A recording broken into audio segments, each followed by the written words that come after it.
성령님께서 우리에게 맺는, 성령님이 우리와 함께해서 맺는 열매는 우리에게 다른 것으로는 채울 수 없는 기쁨을 주고, 성령님께서 함께 하실 때 우리는 화평하게 되고, 우리는 오래 참고 자비롭고 착해지고 충성하고 온유한 열매를 맺게 됩니다.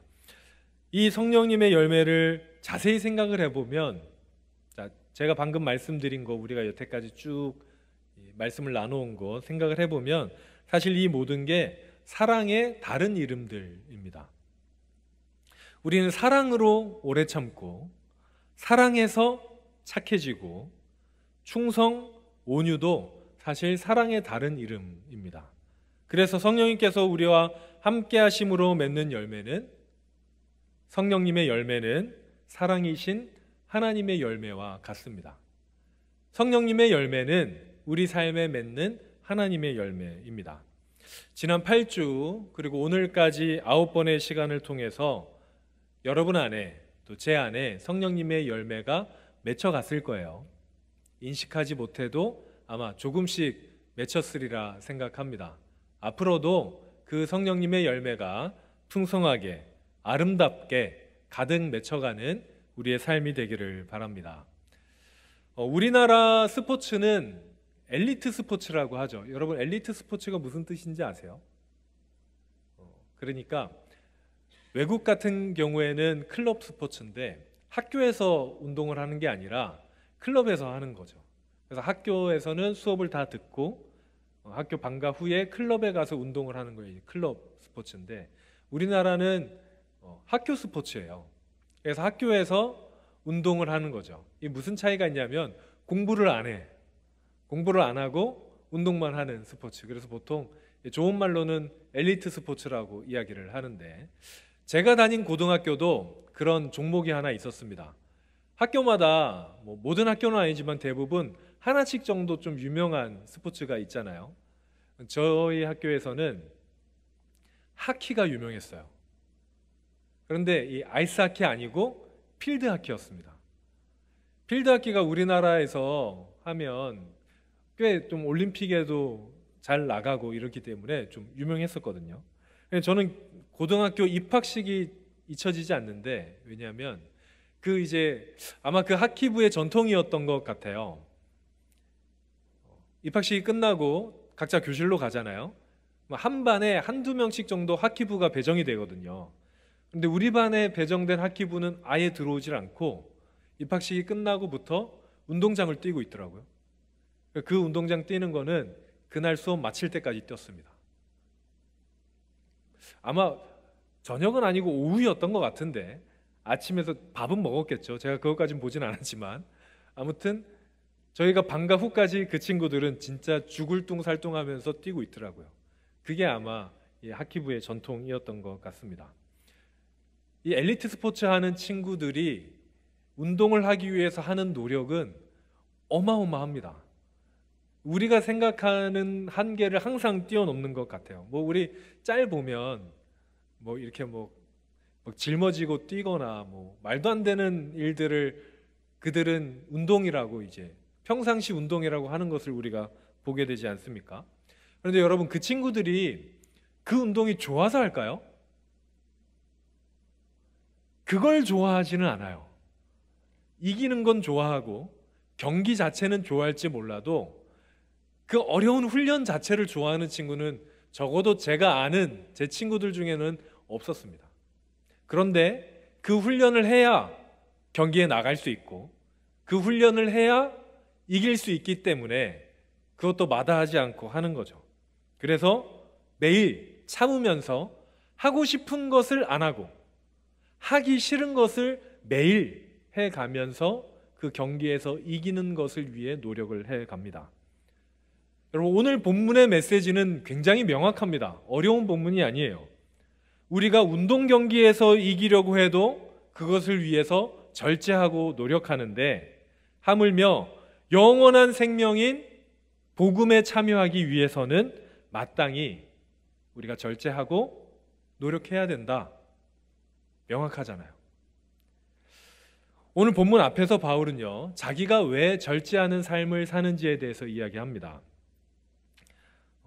9장 4절에서 6절을 보면 바울 자신도 자유인이고 사도이기 때문에 교회의 도움으로, 내 돈을 내서가 아니라 교회의 도움으로 먹고 마실 권리가 있었습니다.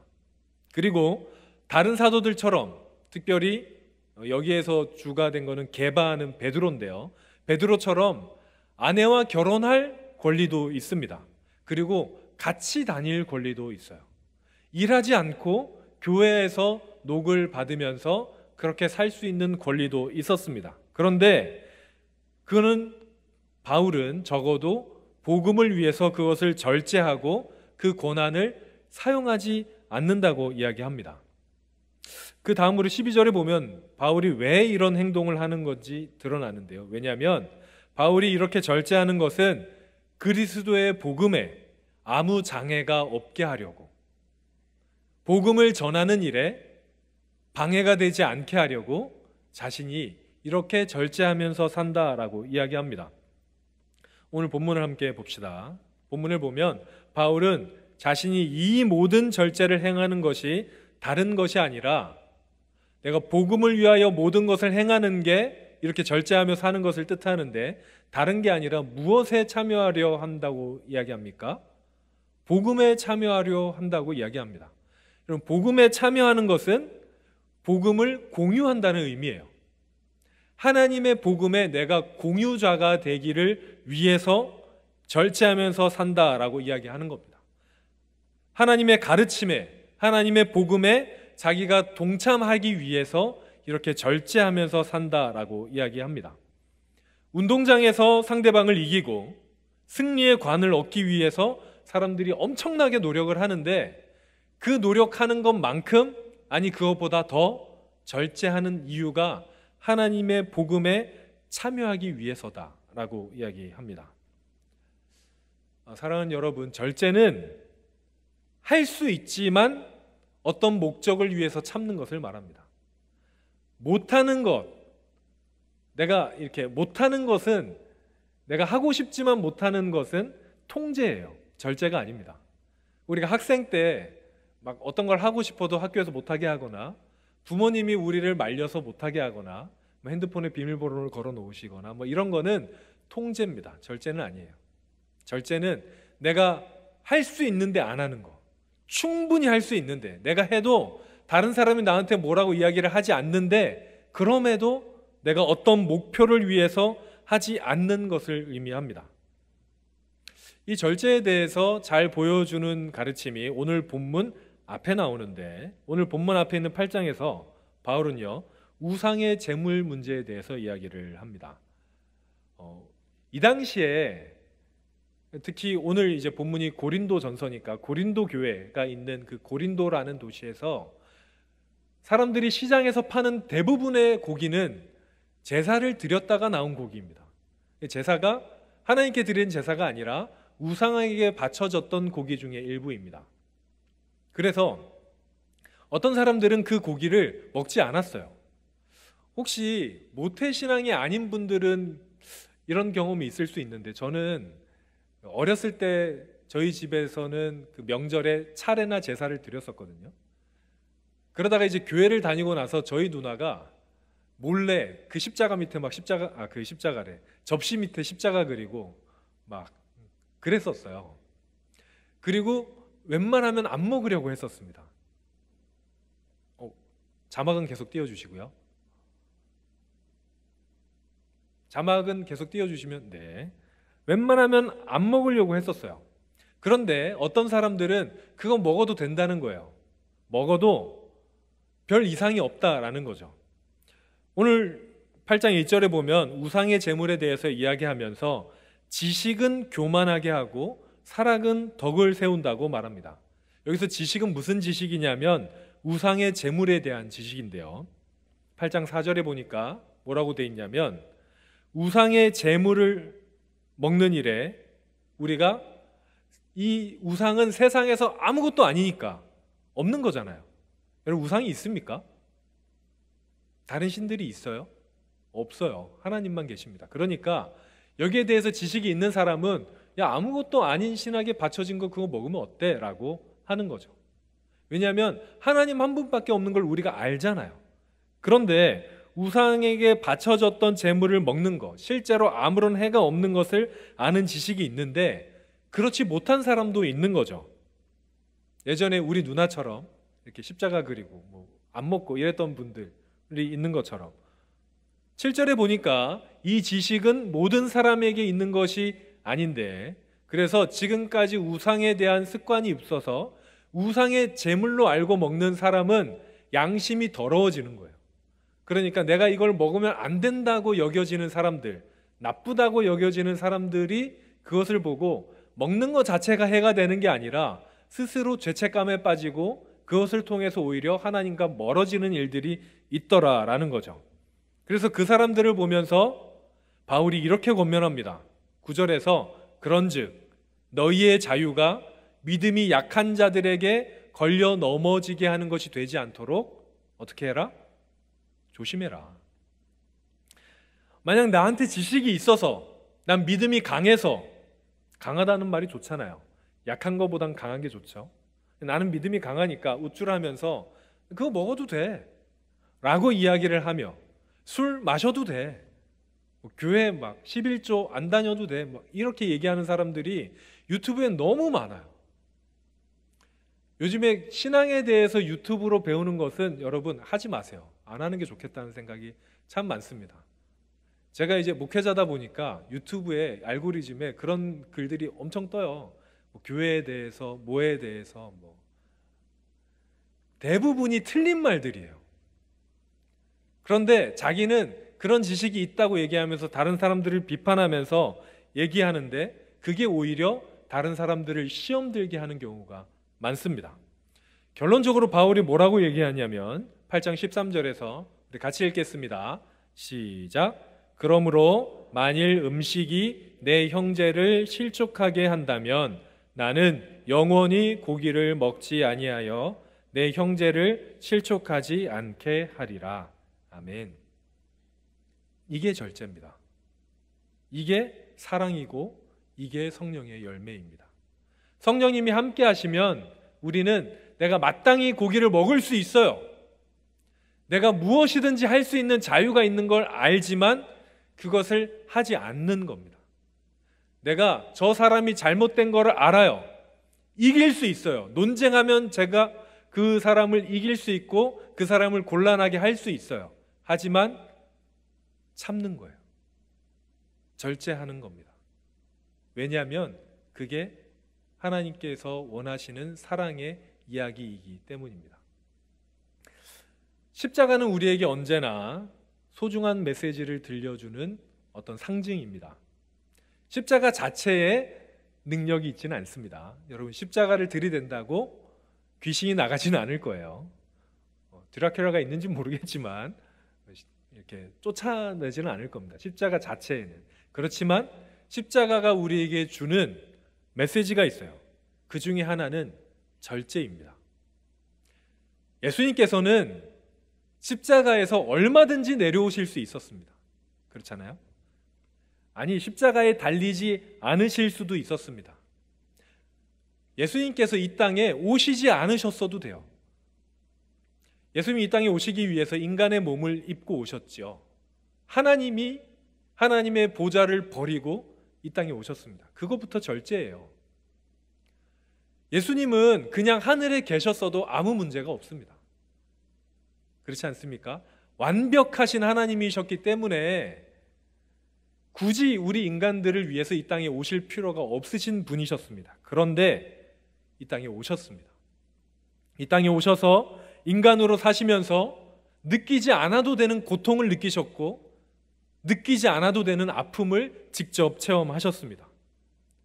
가족들에게조차 미움을 당하기도 하셨고 당신의 종교 지도자들이라고 하는 사람들에게 모함을 당하기도 했습니다. 굉장히 곤욕을 많이 치르셨어요, 예수님도. 왜 그러셨습니까? 사랑하니까.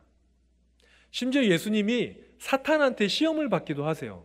여러분, 이게 별게 아니라고 생각하지만 예수님이 하나님이신데 사탄이 뭐라고 그 사탄이 예수님을 시험합니다. 그걸 다 누굴 위해서 감내하십니까? 우리를 위해서, 나를 위해서. 주님께서는 그렇게 안 하셔도 됐습니다. 그러지 않고 그냥 하늘에 계셨어도 됐고요. 십자가에서 못 박히지 않으셔도 됐고, 거기에서 조롱하는 사람들에게 그냥 능력을 보여주실 수도 있었습니다. 하지만 충분히 할 수 있음에도, 충분히 능력이 되심에도 그러지 않으셨습니다. 사랑 때문에 이 땅에 오셨고, 십자가에서 고통을 당하셨고 죽으셨습니다. 그리고 우리에게 이렇게 부탁하셨습니다. 내가 너희를 사랑한 것 같이 너희도 서로 사랑해라 라고 부탁하셨어요. 우리에게 사랑으로 절제하신, 사랑하신, 우리를 사랑하셔서 이 땅에 오신 예수님께서 이제 너희도 그렇게 해라, 너희도 사랑해라 라고 부탁하셨습니다. 사랑하는 여러분, 서로를 사랑하시길 바랍니다. 서로의 기쁨이 되는 사랑을 하시고, 서로에게 화평이 되는 사랑을 하시고, 오래 참는 사랑을 하시고, 서로를 용서하는 사랑을 하시고, 서로를 선하게 대하는, 착하게 대하는 사랑을 하시고, 서로가 서로에게 믿음직한 사람이 되는 사랑을 하시고, 서로가 서로에게 온유하게 대하는 사랑을 하시길 바랍니다. 그리고 그 모든 것을, 여러분 왜 절제가 제일 마지막에 있는지 아세요? 그 모든 것을 적당하게 사랑해야 되기 때문입니다. 제가 요즘에 이 말을 좀 자주 하는데, 어디 TV를 보니까 이런 이야기를 하더라고요. 사람이 누군가를 굉장히 사랑해서 가까운 사람으로 여기면 사람의 뇌가 그 사람을 내 몸과 같이 여긴다고 합니다.